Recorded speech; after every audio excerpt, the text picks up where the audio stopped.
Alright, so we're pitching Ron Johns as the ultimate premier experience for the Tran family to ultimately move forward with. Just to provide a brief background on what Ron Johns typically is, they're known as a premier brand shop dedicated towards the beach, surf, and skate segment, usually having operations within Florida, but also operating across the Southeast United States. We recommend operating within the Dadeland Station with a 12-hour window from 9 a.m. to 9 p.m., as well as having 36 employees. The main reason as to why you want to pursue this as the ultimate strategy. 36 employees? 36 employees, 36. yes. The main reason why I want to do this is through the flagship location. So we're kind of modeling the operation under Cocoa Beach, which has a similar square footage of combining both parcel A and B. From this, you have robust ROIC measurements and growth with ultimate scenarios dedicated from bull, bear, and base cases, and have premier and strong, robust cash flows through revenue segmentation across different regards that Elon will touch upon later. As such, ultimately pursuing this model allows for ROIC targets to be capitalized with key drivers, sustainable growth, and ultimately having tolerable risk moving forward in the future. So now going into our revenue breakdown, first we want to look at that we called many Ron John shops, and we are saying that you will be doing 500 transactions per day on year one, and we think that's a conservative value overall. And now going into our average price per transaction, we came up with the number $232.10, and we broke down our segments into a small basket, a medium basket, large basket, and premium baskets. And as you can see, you're going to need to sell a certain number of these baskets per day, broken down from assumptions that we're getting, and we are going to market and target to make these assumptions realistic. And overall, our first year revenue is multiplying these values to get a revenue of $41,778,582. And now, looking into what consists of a small, medium, large, and premium basket, we can see that small basket, it's going to be high accessories, high apparel, and you're not going to see any surfboards or paddleboards or kayaks because the price for those are significantly higher, and you can't purchase a surfboard in a small basket. That's where you'll see our premium baskets, and it will mostly consist of surfboards, paddleboards, kayaks. And again, we are going to target women overall, and we want to see, and that's why the women's apparel is higher, is that's who we are going to target throughout our process. And when you're going into Ron, you are going to buy accessories as well. So accessories is also a large share of our overall revenue segmentation. With that being said, I'm going to give it off to Fred to talk about our marketing. Picking up where Elon left off in terms of talking about the women's segment, because they're statistically more likely to spend more in terms of their baskets, this is our primary demographic we want to target to. When you're looking at the Miami-Dade area, 52% of the population are women, and the ages range from 18 to 64, which is crucial to the Miami lifestyle and age range as well. As such, we're targeting across these different segments, mostly dedicated towards our spring and summer sessions. So for example, through the Instagram and Facebook ads here, we're capitalizing on the good vibes that Miami has, the lifestyle and an exposure that can be specifically targeted and bought at our store through the Quicksilver merch that we have, or our Ron John specific merch, or just going and buying a skateboard or surfboard for our premium segments during the summer and spring months as well. And also due to the fact that Ron Johns is a family brand as well. Mostly multiple generations across Southwest Florida have shopped at that store specifically, which you gain from market research and calling out the Ron Johns nationally. We have Instagram ads dedicated towards the family and vibrant life as well. Ultimately, we have the vibrant lifestyle in totality through different customer segments and really having that emphasis on women as that primary target and segment. And this is where we distinguish ourselves from competitors. There's not really a large amount of competitors in this space. When you look at who's in our playing field and in our sector, they're mostly going to be those of Island Water Sports, Surfstyle, and other brands, but where they lack is in terms of their product mix as well as their price. And this is where we capitalize in the market to have increased capture rates and higher for indoor traffic than our competitors would have, positioning us for strength and success moving forward and leading to that ROIC capitalization we mentioned earlier. This is because through our increased product category, we're going to have dedicated merch as well as different segments and services that can really capitalize on the target market in place. Our main competition is that of Island Water Sports, but where they lack is in terms of their product positioning and mix. We looked at customer reviews as well as calling different locations. We noticed that they didn't have a large assortment of products that Ron Jon naturally has that we can deliver. Their price point is also that of a bit concern for certain customers as well, and this is where we kind of really solidify ourselves as a market position. How are you calculating price here? It's priced for the website that we have. It's priced for the website and price that we called through the different locations. So for example, so what's being compared? Is it? It's all the different SKUs they sell compared to SKUs and specific merch that Ron Jon sells. So for example, when you look at Island Water Sports, they have surfboards, they have wetsuits, and they have different products. But their customer dissatisfaction comes from the ability that they don't have that inventory in place. Where we have that large inventory system in place that Elon and the rest of the team will talk about later. That's one of the also key distinguishes and really solidifies our competitive advantage. So let's move on into market penetration. How are we going to do that? Like Fred talked about, right now the Miami-Dade County area has a lot of people within the 18 to 64 range right now, which we're looking to definitely take over, especially as we're moving into more of being a lifestyle company and a flagship store.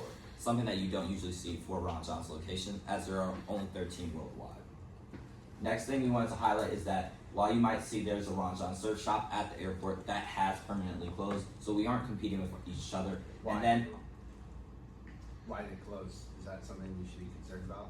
so the reason why Ron Jon's closed, it didn't have a lot of offerings. It only offered its lifestyle and apparel products. This is a flagship store, so we are offering more. And the other one was foot traffic. This did close around the COVID time as well, which is something that is not foreseen circumstance that we did look into. I would hypothesize that the foot traffic at MIA during COVID even is substantially greater than the foot traffic we have now at that station. The reason I believe from just our internal assumptions that we made is when you look at the Ron Jon's location in the Miami-Dade station, it has a larger amount of foot traffic due to the demographic in place and also the conveniency. Look at Miami airport location. It was a specific Terminal H, which didn't have a lot of traffic. So while it was located in the Miami International Airport, the specific terminal didn't have a large amount of consumers going in and from the store location. So in deeper analysis of it, the foot indoor traffic of that Miami location in the terminal was smaller than what we have in place currently with the flagship location in Dadeland Station. And just to add on, for our Dadeland location, we are pursuing an aggressive marketing tactic to bring in our Miami lifestyle approach. And that's what we wanted to highlight before. But as you also see, that's what we're also looking at. And then now Board and Surf Shop, which is in Dadeland Station, it did close a while ago as well. This did not have as many product offerings as well as its square footage was significantly less than us, and it only catered to people that surf. We are a lifestyle brand just outside of being a Ron Jon, just a regular surf shop. So we do have more product offerings that are unique and diverse to the Ron Jon's brand in specific.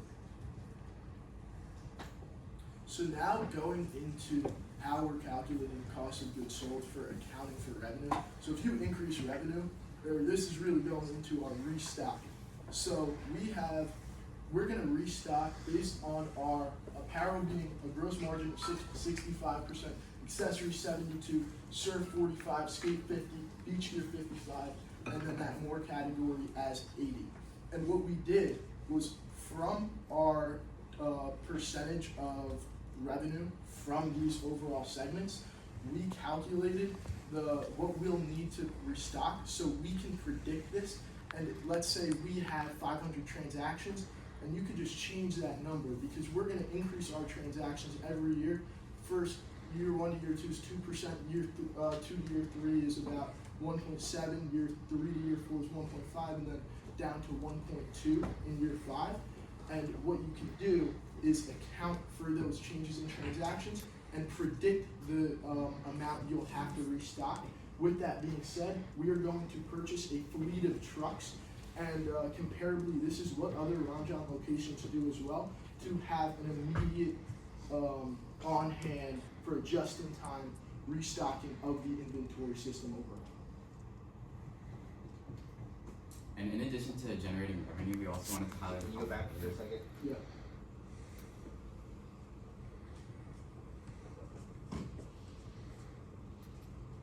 Okay. So we also wanted to highlight the profitability of the business. And so over the next 5 years, we expect the business to profit in over $12 million in up until 2030. And so what this really entails is having minimized increases in recurring costs. So keeping our NOPAT at a higher percentage in terms of a percent of revenue, and you can see that it grows year over year over these next 5 years. And what this really has to do is keeping those costs stable and making sure that we have a higher percent of revenue moving forward. And then moving on to our recommendation, we believe that buying both spaces will be beneficial for this Ron Jon location. As a flagship Ron Jon location in South Florida, we really wanted to emphasize having as much square footage as possible to capture that large market share that Miami has. And so by having the larger square footage, we'll be able to sell more products for certain types of for more inventory for certain types of products. For example, we wanted to emphasize the products sold to women. So in this layout example, you can see that women take out, the women apparel takes up more space in the layout. And so we wanted to account for that in terms of having the bigger space. And by taking in account also the amount of foot traffic around the Miami location, we wanted to make sure that we had the combined space rather than just one parcel. And this is to just take a look at what the Ron Jon location will look like. We really wanted to emphasize the experience of going into this location as a flagship Ron Jon location in South Florida, and making sure that we have the ambient lighting and the surfboards and having that overall look of what a Ron Jon shop should look like. And then we just wanted to give you a glimpse into our timeline. So some things that we need to do to have the initial development as well as our foundation laid out is specifically within construction. We're going to spend about $5 million in construction to reconstruct the store, combine both spaces, as well as add all the appliances that we need to make a successful Ron Jon store. Then from that, we're going to invest another $4 million into our initial inventory and 5 branded trucks to get our inventory around, as well as get more promotions out there. And then from there, we also want to use Ron Jon's 60+ year legacy, as well as the exclusivity of it, to also promote our brand. And then finally, and then another thing that we also wanted to do with that is our team, like we talked about with our 35 staff members. One will be months or what? So this isn't on a month scale right now. This is just what the steps that we need to do to finally implement, and which we'll go into So later. how long is this? So this is, right now, the expected timeline is about a year. So this would be from 2025 to 2026 when opening is right about now, which we plan to open spring of 2026. Alright. This is about a year. About a year from now. So this currently starts right now, Okay. and then this will go into 2026 when we open, which is on the next slide. And where's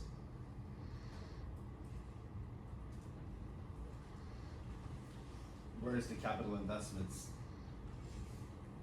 So the capital investments are prior, so that's why the $5 million to construct the store, which we're planning to take about a year, so then we can open in spring 2026, and then also the purchase of the branded trucks, which we're also going to deploy that capital and then for our initial inventory so that we're ready to go next year.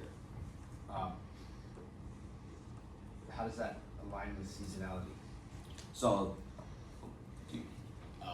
We can go with that slide right now, actually. So for the seasonality, basically from our market research, looking at industry research reports, and also calling directly Ron Jon's, we have this seasonality index through their demand projections that they give us directly. So when you look at this, their busiest segments are from March to August, which makes sense having that spring and summer, which is perfect with our strategy aligning with Miami, kind of lifestyle, being so close to the water, having that extra segment with skating as well. demand from September to November was slightly decreased, but still be at average of around 104.7 that they gave us earlier.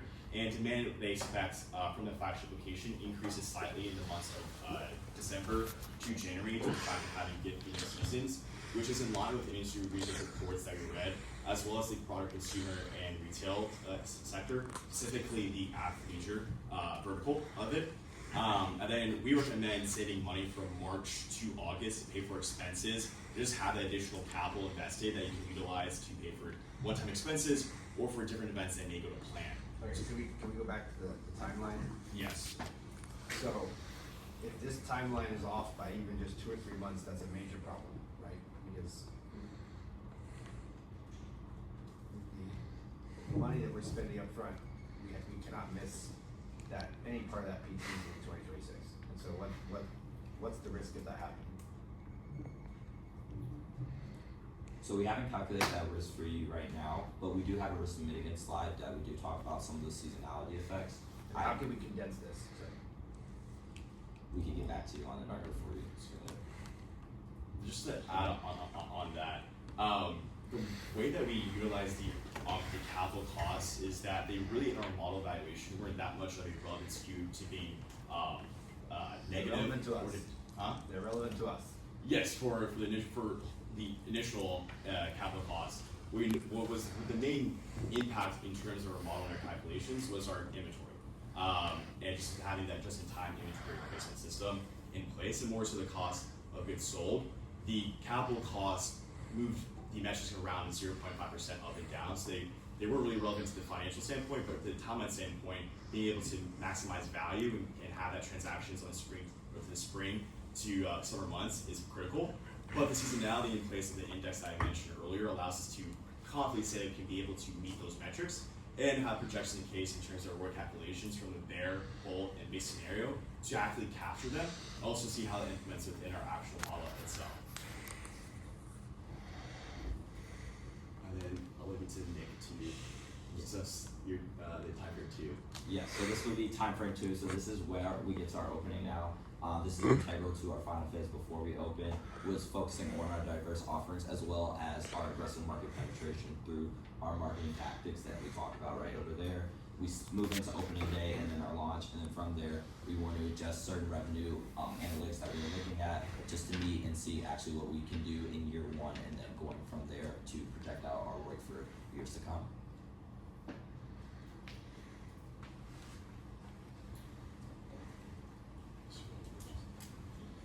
And then this is our risk mitigants that we're talking about. So we did say there is some volatility in customer segments. So this can fluctuate if people don't want to buy as much, women don't want to buy as much, men, kids, things like that. That is something that we do have to look at. Another one is untraditional store location. We are located in the Miami-Dade area. Usually a Ranjan is located right next to the beach, which is something that we are looking at, but we are looking to mitigate that through our aggressive marketing that we do say, and then also the access that we do have to a lot higher of a market segment, with the fact that there are a lot of stores closing that are sort of shops and things like us around, so definitely we have more capacity to our share. And then seasonal revenue volatility was something that we did talk about earlier, but we are looking to offset that with our diversified product line, especially as well as us opening in the spring rather than that of the winter months and when we don't generate as much revenue. How flexible are our operational costs in the sense that are they flexible to scale them down as the season scales up and down? Yes. They're built exactly on those projections of the demand index, and then also based upon what we think is conservative with our base approach, and then scaling up and down based upon what theoretically could happen. We also have in our model comps in terms of Ranjan locations across Southwest Florida, so looking at Fort Myers, Cocoa Beach, and other locations as well. Where's the one in Fort Myers? The one in Fort Myers is about 20 minutes. It's by Bonita. It's located around 10 to 15 minutes away from the beach. But that is also a location that they have been stable and have been operating for a fairly decent time.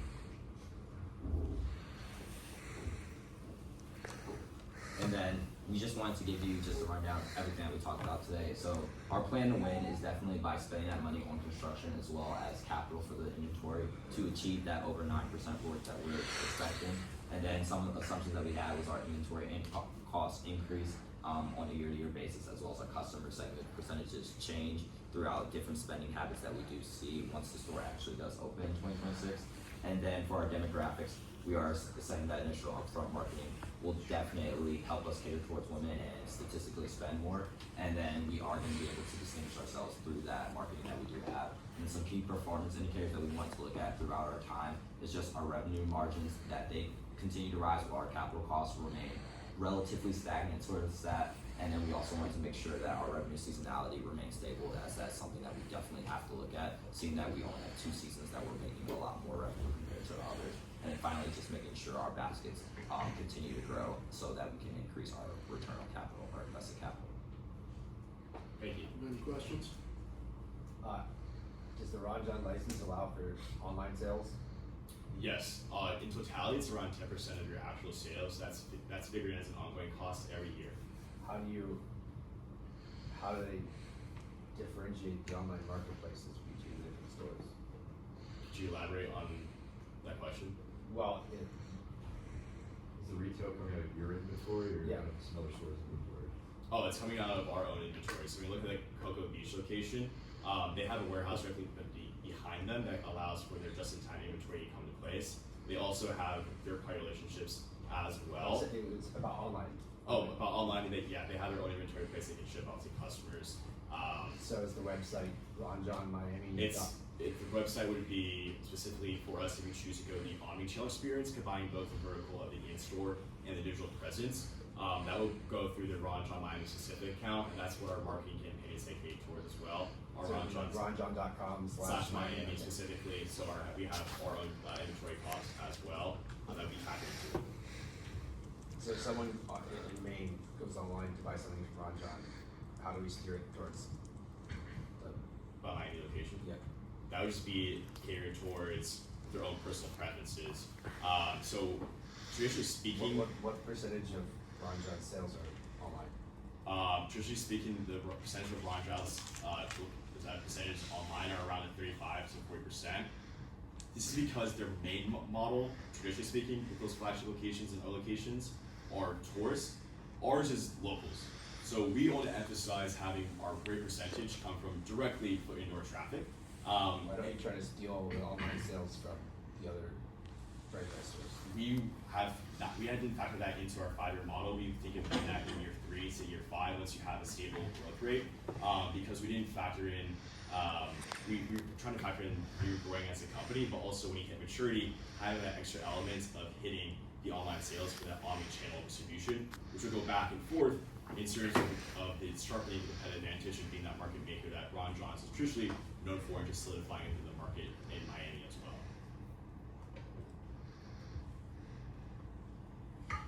Awesome, thank you.